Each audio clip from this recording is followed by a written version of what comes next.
Welcome to podcast number 9. This is season 1, and I'm really excited about the subject today that I'm going to be sharing with you.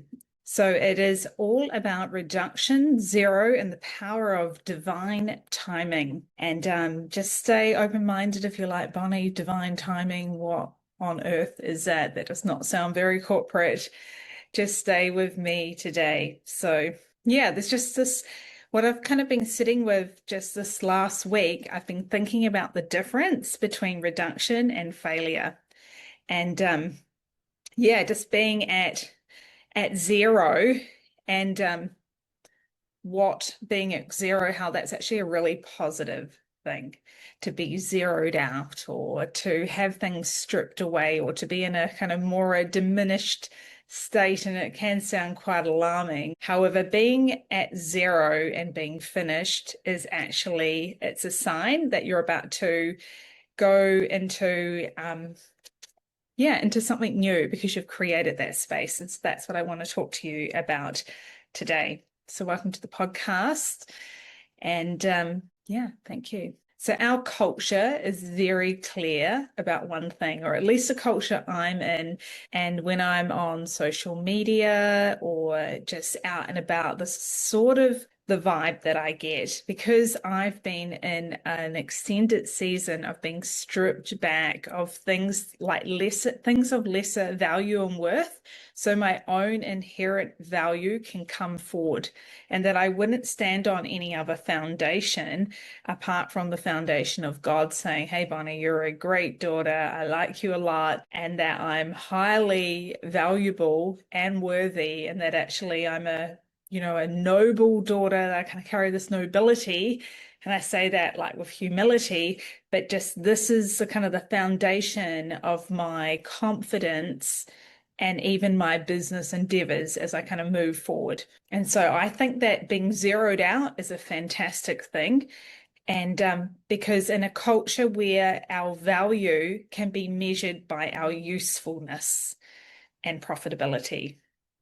And yeah, and I put a video, it was just a little reel that I had made by a videographer. And when I had to kind of pick some wording for it, and I ended up, because quite often I just make the wording up spontaneously. And so what I heard was that success in heaven looks very different. And this is just playing with this concept that the things that,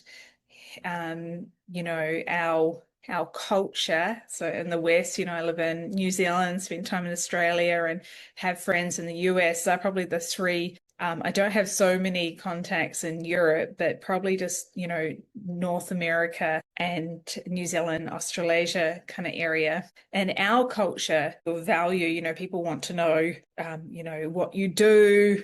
And then from that, they're kind of forming your value or maybe your usefulness to them in their own endeavor.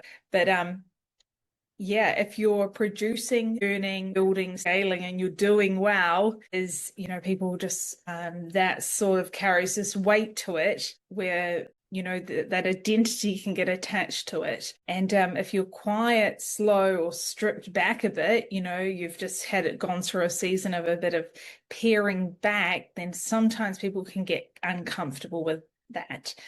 And it's quite funny when I've like left New Zealand or, had to go through airports and fill out departure arrival cards. And, while I was in this stripped back, pared back season where God removed titles, parameters that I would usually be, that would kind of contain my life, to kind of give it those boundaries.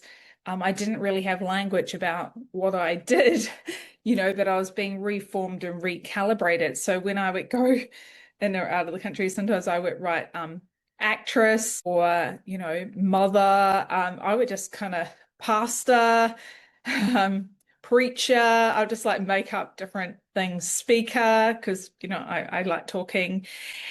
And just playing around with those titles. And actually, it was funny, one year at school for my daughter, when she went to intermediate school, on the enrollment form I wrote, it said occupation of parents, and I wrote down for her father, actor, which he's kind of similar. And then for me, I wrote actress, and she told me that her teacher had actually like Googled us to see if we were famous or anything. But yeah, just it was really just my frustration really at actually I didn't have one of those ordinary titles that I could kind of, you know, be the peg in the round hole. I didn't even have a peg to put in any hole. And yeah, so just being comfortable that actually in a stripped back, pared back season, that it's actually very reformational, that you're being reformed. And some of the most powerful seasons of life actually don't look powerful at all. It could actually look like reduction, or it could look like hiddenness. It could look like quiet, like not a lot going on. And also, it could look like being less useful for a time. So, useful, not youthful. Because when I first had this, somebody actually prayed for me from Bethel. It was during COVID on a Zoom room call with some BSSM students, and they said they didn't know anything about me. I just jumped on one morning and they said, God values you, Bonnie, for, how did they word it? Not for your usefulness, that he just loves me anyway. And so that lesson I had to learn has actually that was like a 3-year lesson. You could just learn that right now here on this podcast today and save a lot of time. That my usefulness did not come into the equation for the love of God and for my relationship. He didn't need me to jump through hoops, prove myself, achieve something, get a title, any of that. It doesn't mean anything. And so that wasn't the foundation for my usefulness. So reduction definitely is not punishment. And there's a phrase that I've loved, that Roland Baker, who is an incredible leader in the body of Christ from America, who planted all these churches in Mozambique, but he's got a whole kind of talk all about let God reduce you, and he's just like laughing during the whole sermon, like he's just carries the joy of the Lord, and he's like getting reduced by God, and then he's just like roaring with laughter. And I really like that. Reduction is a punishment. It's not failure. It's not being erased. And that reduction is actually removal of excess. And we can all have a lot of excess, just stuff that doesn't need to be there. It's actually in the way of our purpose and in the way of, our true north and our true path, of like the big, the most biggest potential of, and when I say biggest potential, again, that's not of like success or something, just potential of nourishment and of your spirit being nourished and living a life that's kind of juicy. And so, yeah, there's a big difference between reduction and collapse. And you may feel like that you actually are going through a collapse when you're being reduced. But if you'll just hold on, reduction will clear space. And so it strips away what no longer fits, and it removes noise, distraction, and false urgency. And sometimes reduction actually looks like zero, because I've always got my ears open for this type of language. I've got my ears open for it, for people who have come through the other side, and then how that's helped form them into the leaders that they are, whether they're a business leader or a faith leader, or somebody who has a voice, who, like in culture, who has influence in what they're saying, where people want to listen. A lot of them have been through a season of reduction. Yes. So when you're going through reduction, it can kind of feel like, actually, I'm just seeing this note here, it can feel like to wait to discover what will happen. No decision will be made until next year, so you'll just have to wait and see. And yeah, so not everyone will get this, but for those who do, and you're walking this out too, I hope you'll be encouraged. And so, yeah, it takes a lot of calming your own like noisy anxiety that's like, what's going to happen, and how will I do that? And you want to enter into the why room, and my mum always said don't go into the why room. And so it takes just to kind of like calm and still yourself like a baby. Sometimes reduction, it looks like zero. So zero output, zero productivity, zero usefulness. And that terrifies us because we've been taught that zero means nothing. But zero isn't nothing. Zero is space. And I just want you to sit with that for a moment, because how many of us are just like, oh, if I could just get the space, if I could just get the time, this kind of like hunger for the space. And that comes from zero. You have to create, the economics of the economy of space is that you need to go through a reduction so that you've got space. And I love the picture, I keep coming back to this image of a bow and arrow. And when the arrow is pulled back, it looks like it's going in the wrong direction. And it looks like loss and it looks like retreat. But that pullback is actually what stores the energy, and it's what gives the arrow the distance. And, it's what gives it that thrust and that direction. So reduction is often the pullback. And then, from the outside, oh gosh, it can look like nothing's happening. And then from the inside, when the archer has got that bow and they've got the sight on from the inside, everything is being aligned. And so that's what reduction feels like, because reduction, it definitely makes people feel uncomfortable, because our whole culture is just based on urgency and this constant frenetic movement, and striving's been normalized, and rushing it's just normal. So making it happen energy is being glorified.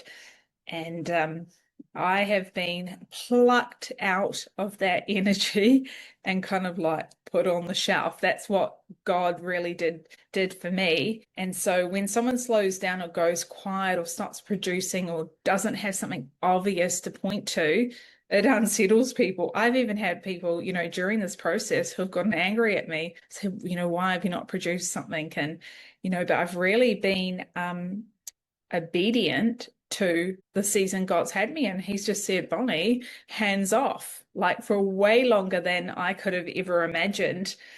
And because it challenges the idea that value actually equals output. Again, my value is not in my output or my usefulness. And what if usefulness is not the same as fruitfulness?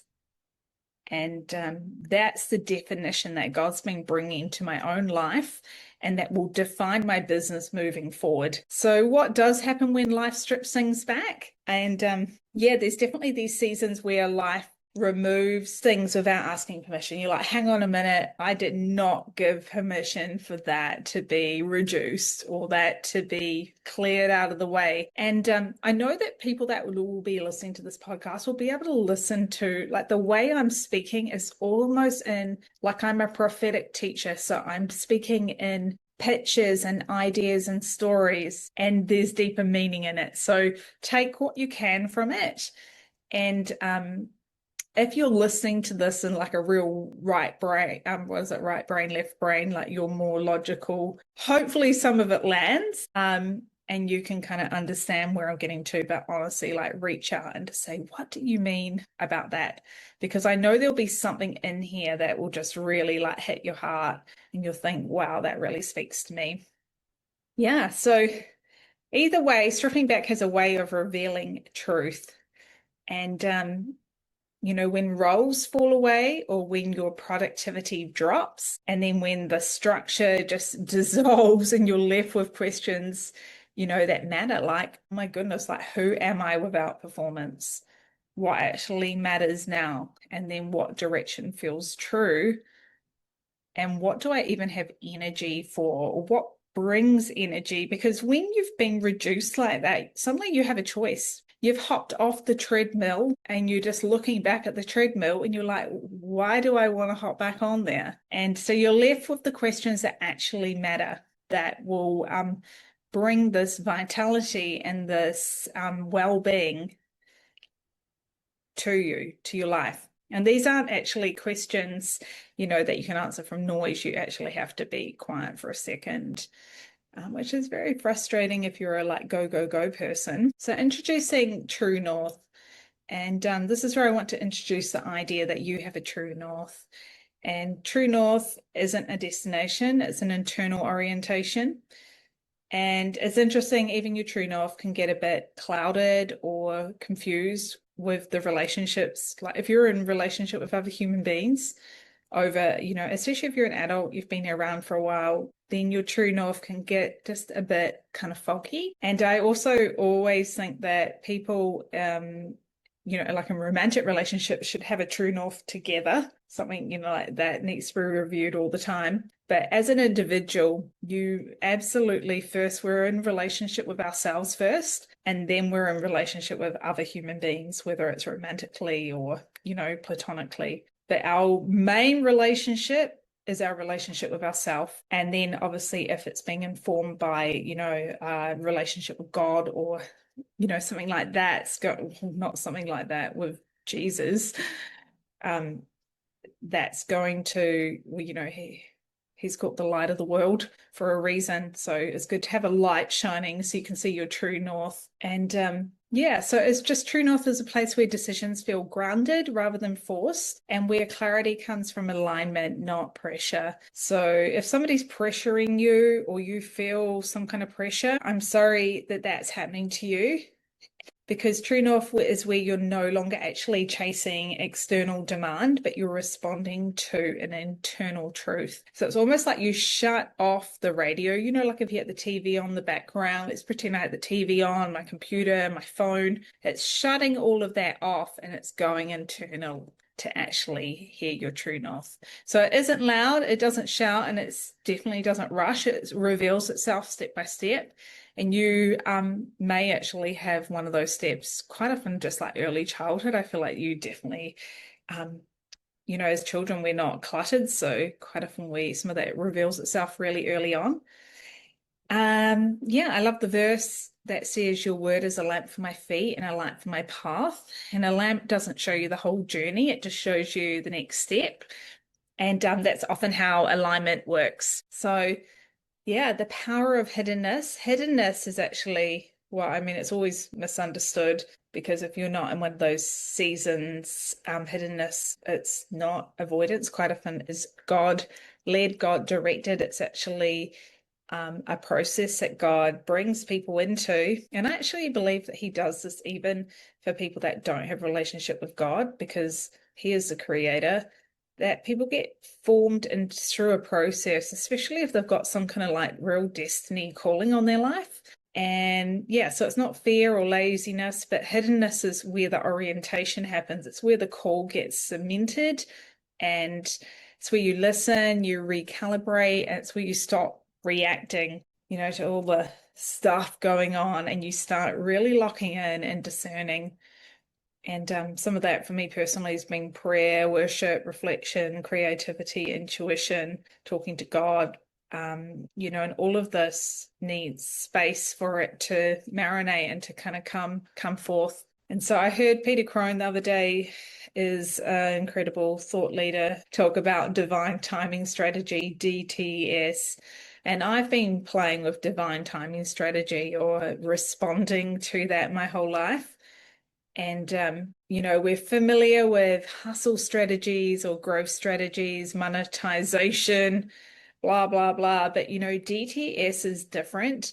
And I've definitely hopped off the train, the ordinary, I can't remember what's the time, Chronos, Logos time. I should have looked that up. But, I'm on a different timeline.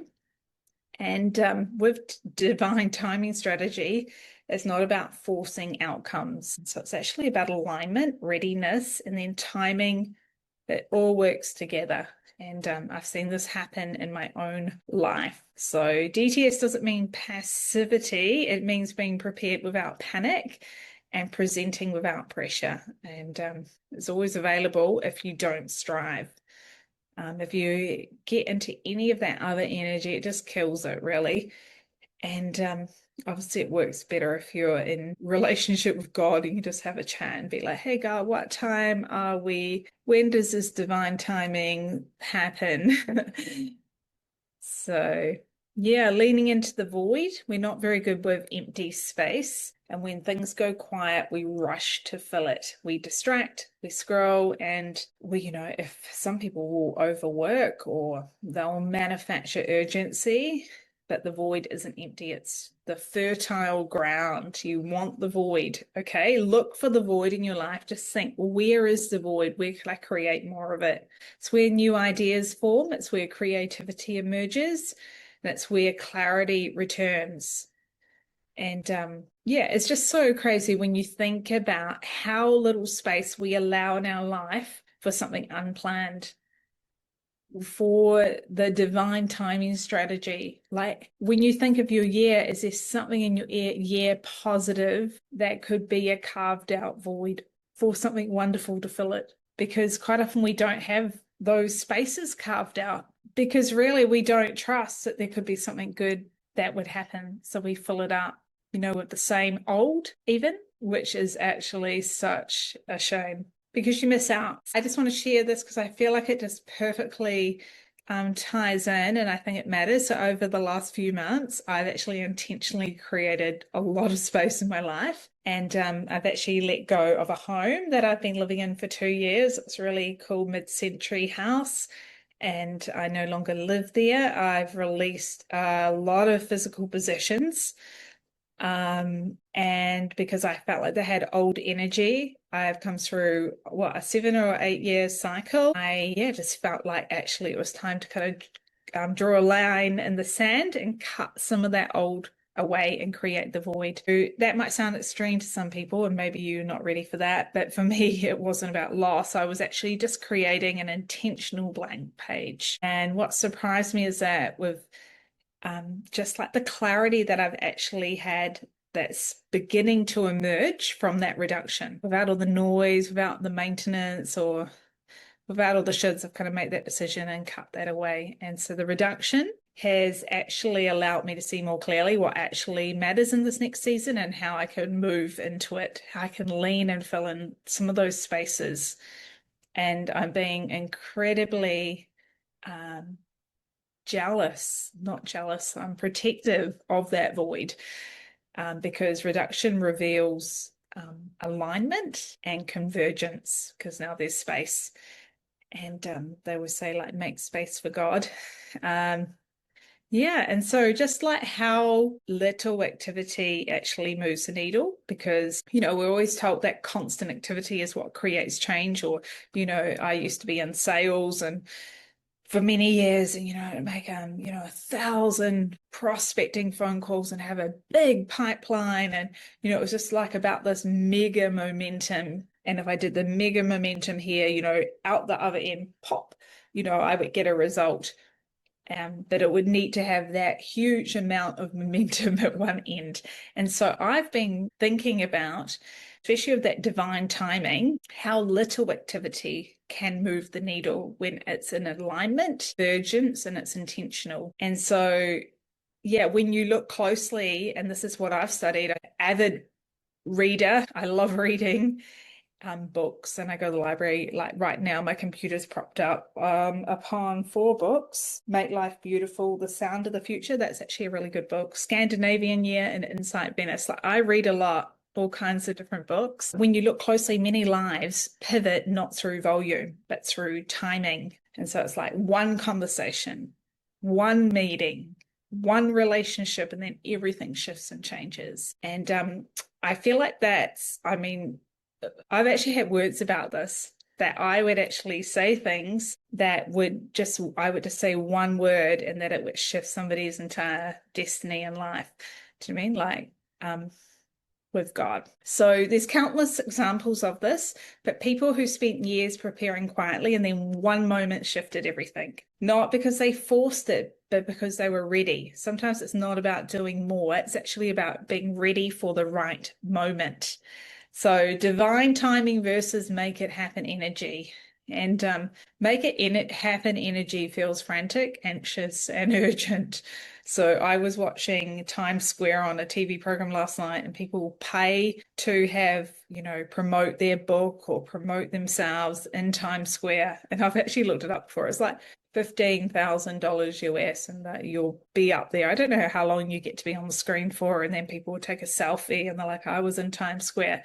That is make it happen energy. Okay, it's frantic in Times Square. It was just crazy. There was millions of people, and then all the advertising, and it was just anxious and urgent, and some people might find it exciting. It was self-promoting, where divine timing feels steady. It's hidden and it's quiet and it's intentional, and then boop, something happens. It doesn't mean nothing is happening. It just means the right things are happening, quite often beneath the surface, and then it happens. It's like the sun coming up at dawn. It doesn't look like much is happening. There's a little ray of light, rather than in the nightclub with the pumping music at midnight, which is that frantic kind of promoting energy. And so this type of thinking is actually how I would approach everything. But I've had somebody who actually asked this week if I would, they were like, you should be a matchmaker, Bonnie. You should help people,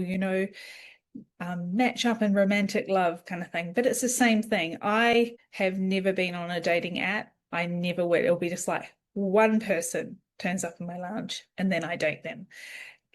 That's actually how I got my last boyfriend. So, it's just one meeting, one conversation. It's like all my previous jobs, I went for one interview and then I got the job.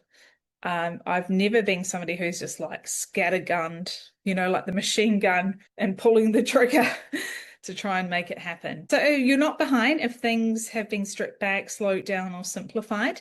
And it can feel like a massive loss, but you're probably coming into alignment. So the question isn't why am I here, but what is being prepared? What is being prepared in my heart for my business?